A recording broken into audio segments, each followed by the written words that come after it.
Chris Sims, former NFL quarterback, talked about the matchup that the Browns have, Browns-Chargers, coming up Sunday.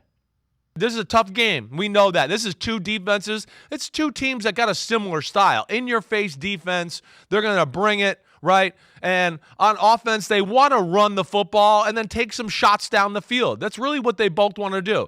I think Cleveland will do it a little bit better here. The reason I'm going to take Cleveland is really just because I feel like they got a few more weapons on offense. I like their offensive system a little bit more than the Chargers. The Chargers offense, they don't have anybody that scares you right now. Their big play guy is Lad McConkey. He's doing good, but I don't think that's going to be consistently relied on in this game. It's just too much work on that side of the ball. I'm going Browns 24-17, Michael. And Jacob, it's kind of interesting. This is a team that doesn't score a lot, being the Chargers, or hasn't scored a lot. They do have Justin Herbert. That's a guy you got to be concerned about.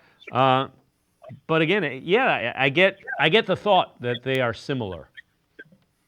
Yeah, they both like to play kind of physical in-your-face defense. Like I was having a chat earlier with Casey Kinnaman and kind of talked about that. Like the Chargers want to be really, really physical, and the Browns kind of do too, when it comes to defense. And it's very interesting.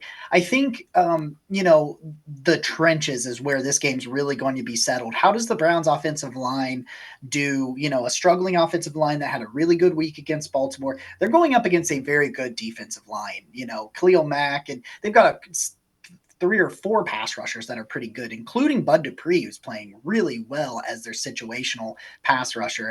And, it'll be how do the Browns handle the pressure in the passing game? Can it complement the run game? Can Nick Chubb get going? It's just, and I think on the other side, can the Browns pressure, that's a good offensive line.